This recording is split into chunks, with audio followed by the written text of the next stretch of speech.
So, this is a talk on Nagamandala. This play was originally written in Kannada and later Karnad himself transcreated this into English. This is his third English play.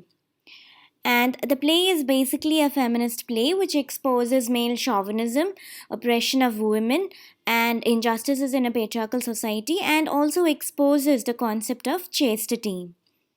Now, this is not a summary. This is a critical analysis, assuming that you have already read the play and read up something on Karnad himself. So, we'll move on directly into the analysis of the play. This play has been based on two oral tales or two folk tales from Karnataka, which he heard from A.K. Ramanujan, whom he considers to be his mentor. Now, in the beginning of Nagamandala, and that is in the first act itself, you have a story and a song which was suppressed by a woman, and it when she naps one day, it jumps out of her body, and the story takes the form of a woman, and the song takes the form of a sari which she drapes over her body and covers her body. So this is actually from a folktale which we've heard from A.K. Ramanujan, and in A.K. Ramanujan's script, the story and the song takes the form of a man's coat and shoes. So the coat hangs in a household. The coat hangs itself on a peg, and the shoes places themselves right underneath it. And then the husband returns home and asks his wife who it belongs to, and obviously she has no idea because it was the story and song which she knew and she had suppressed in her for a long time. So the husband gets all jealous and angry, and he leaves home and goes and sits in an old temple, and this is the temple where the flames gather. So, Karnad has obviously subverted the genders in this folk tale to suit his needs. So, he made the man's coat the woman in Nagamandala, and the song, which is actually the man's shoes, has been made into a sari. So this is how Karnad, utilizes Indian myths and legends and folk tales, how he modifies them in order to suit his needs and express or bring to the forefront modern social issues, especially in India. Now the title Naga Mandala. Naga means snake and Mandala means circle. So the title means snake circle. And in magic, snake circle means protection according to Indian magic. Now, in the beginning of the play itself, you find that he mocks or he makes fun at playwrights as well as storytellers, and the social treatment that they face in public. So here you find that the same mendicant who predicts his fate, and that he is going to die if he doesn't stay up all night, this mendicant says that he deserves this fate. Why? Because he had written plays. So he presents it as if writing plays is a big sin. This is what the mendicant says. You have staged them. You have caused so many good people who came trusting you to fall asleep, twisted in miserable chairs, that all the abused mass of sleep has turned against you and now become the curse of death. So this is in the beginning of the play. Now in the end of the play, right towards the end, you find that he here in the beginning he's making fun of the playwrights and storytellers. In the end, he's making fun of the audience. There he says, "These flames are worse than my audience. Can't they wait till the story is over?"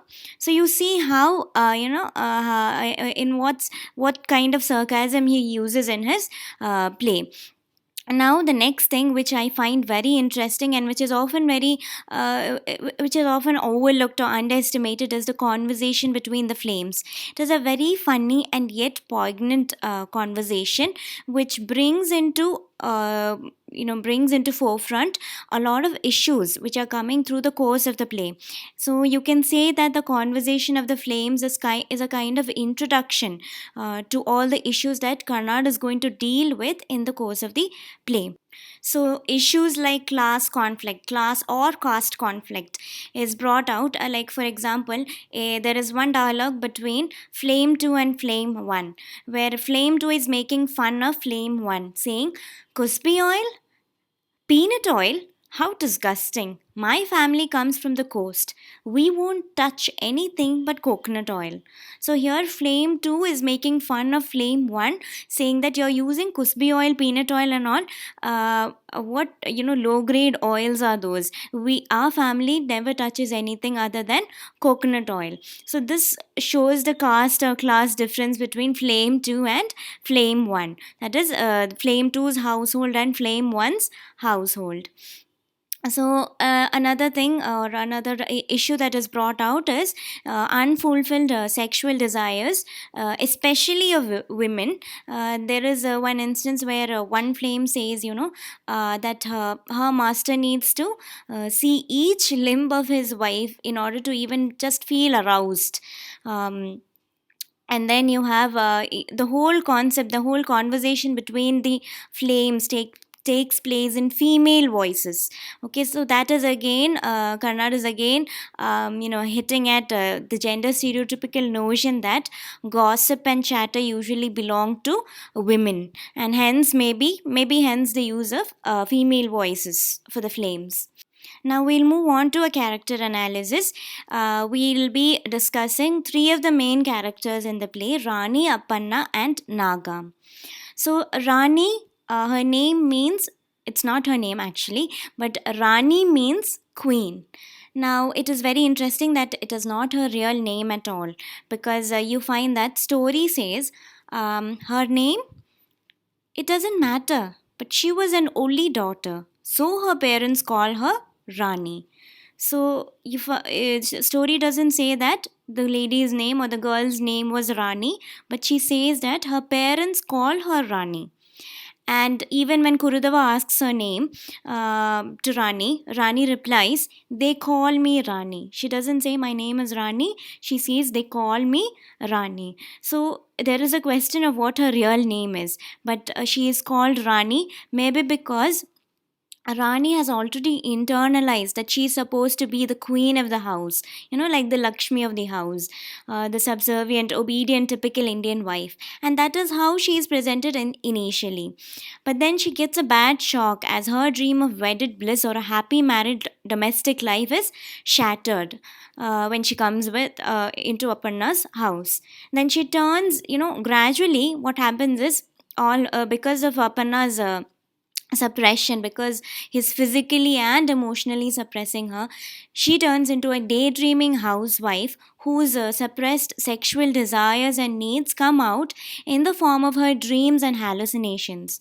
So there are a lot of animal imagery which comes in her dreams and hallucinations, and they are all coming and calling her, they're all coming and saying, Come Rani, let us go. Like for example, there's one instance where a whale comes in and calls, and then in another one there's an eagle who carries her off. Again, in another dream, there is a stag or a prince who comes knocking at her door. And everybody, gives the same message, Come, Rani, let us go. So it also shows that she wants to escape from there because she yearns for love, care. She yearns for her parents, the security and the comfort that she had at her parents' house. All that she has lost, and she longs to go out and, get those kind of comforts back. And like I said, she is quite subservient. When asked not to question and all, she readily agrees.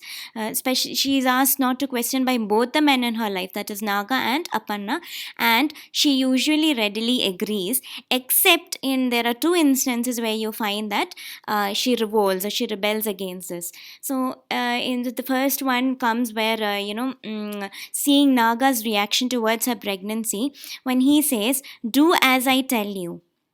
Now, this is where you first find Rani expressing herself, or Rani taking a feminist stand. And she declares that she isn't a stupid, ignorant girl, or a cat, or a sparrow, or a parrot, but a woman, a wife, and she's going to be a mother. So, this is where she, all puts her feet down and, she says, I'm not an animal or anything.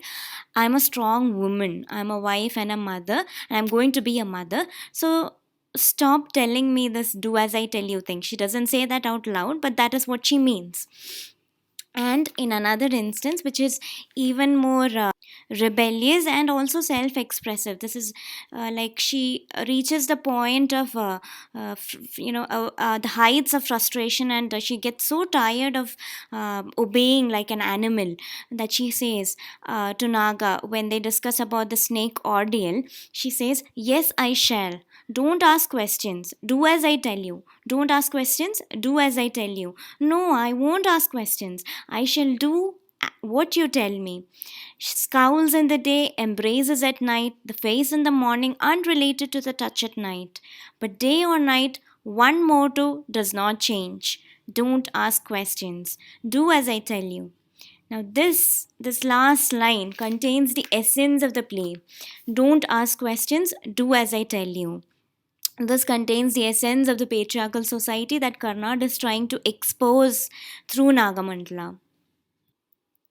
Now, another thing about Rani is that even though she pretends to believe that the Appanna who comes home during the day and the one that visits her at night are one and the same, she actually gets plenty of clues that reveal the real truth. And there are plenty of clues that Karnad gives his audience as well as his readers also, that to indicate that Rani actually does know the truth. For example, there's one place where we feel quite sure that she knows the truth when she asks Naga about the snake ordeal, and she says, and suppose what I think is the truth turns out to be false. So here it is quite clear that she knows what is going on, but she prefers to live in a comforting bubble of deceit rather than facing the harsh reality of living with Aparna. So this reminds me of Meg's character in Pinter's The Birthday Party. If you have read The Birthday Party, Meg is also like this. She knows the truth. She actually internally she knows the truth, but she doesn't express it, or she tries to ignore it. She tries to ignore it and live in that comforting bubble of lies or deceit. Now, the next character is Apanna. Apanna, the name means any man.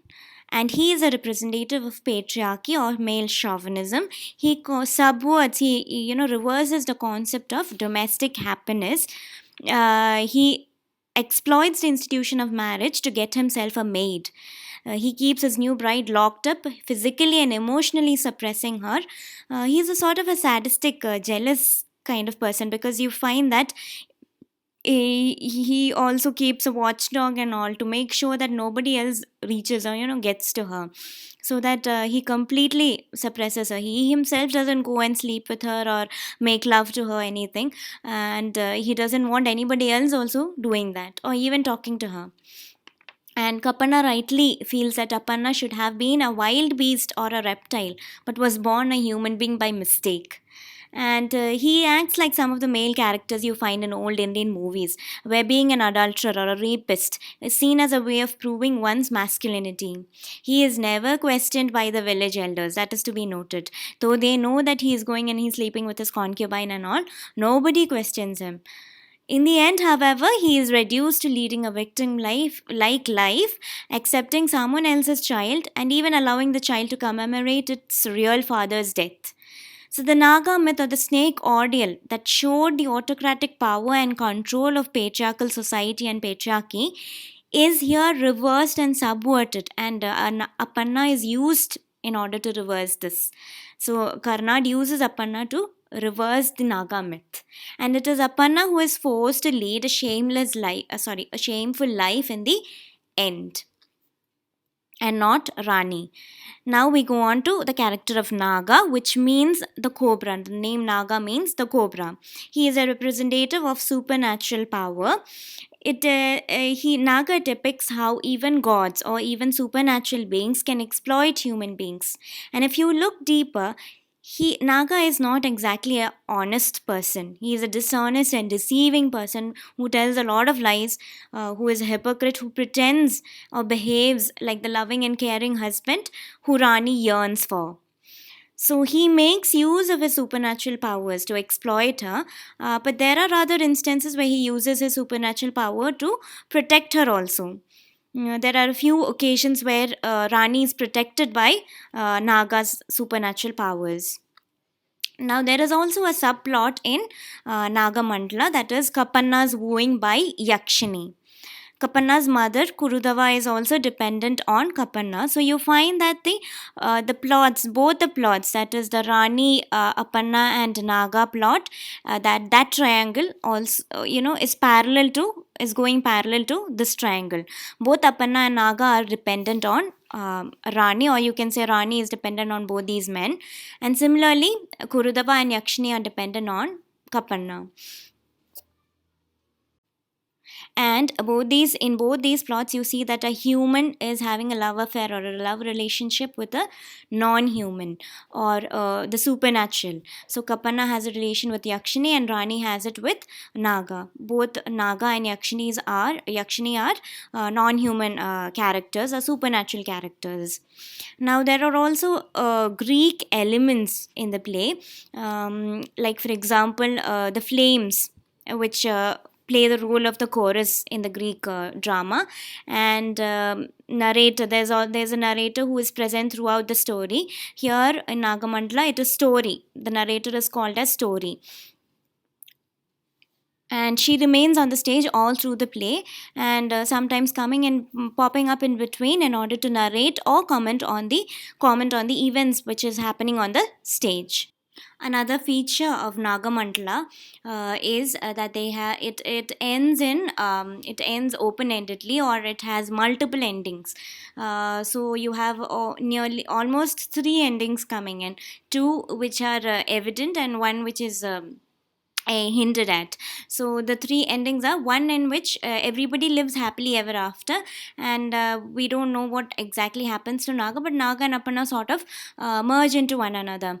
And the second one, Naga commits suicide, and in the third one, both Naga and Apana coexist, where Naga hides in Rani's long hair. Now, just before winding up, some of the key concepts that have come up in Nagamandala are: the first issue is the physical and emotional suppression of women, which is shown in the depiction of Rani, how she is locked up in her house right after her wedding. Karnad also shows how women are treated as an object, and men's chastity or morality, how it is never questioned. Like for example, Apanna, he never goes through a snake ordeal or anything, because the so-called village elders, they accept his immorality, his adultery, as if it was the norm, as if it was normal. So Karnad also makes fun of superstitious beliefs like the snake ordeal, which is originally meant to question the morality of a woman and leave her feeling embarrassed and insulted in front of the entire society. This notion, or this concept, this ordeal here is subverted, and as this very ordeal turns Rani in from a typical Indian wife to a goddess. She attains the status of a goddess in the split of a second. She gains all the respect, the power, and control which was denied to her till now by patriarchy. So again, Karnad is hinting at the fact that you need to attain a godlike status. That is, a woman needs to attain a godlike status in Indian society in order to gain basic respect and power. And like fairy tales like Cinderella, Snow White, and all, here also there is a magical intervention is needed. So here Rani needs a magical potion, and that comes up in the form of of the magic root to earn her man's love, or she needs the help of magic. And now, even as the play ends, she is forced to hide Naga in her hair. That is the last ending which I talked about. Did her husband ever try to hide his concubine or anything? No, he went out and did it publicly, in the open. So, again, even when the play is ending, the play doesn't exactly end on a positive note, but it rather Karnad, prefers to end it in. Ended by highlighting that there's still not, these questions are still open, these issues are still open. So it's not the end of this issue by the end of the play. It's he's raising these important questions. That is the end of the discussion. Now, if there's anything I've left out, there must be a million things, because Nagamandala is such an open play with so many interpretations possible. So, if there is any point in your mind, or which you know about, please do leave it in the comment box below, so that other viewers will benefit from it. And let's turn the comment box, into an academic space where you can share knowledge. Thank you.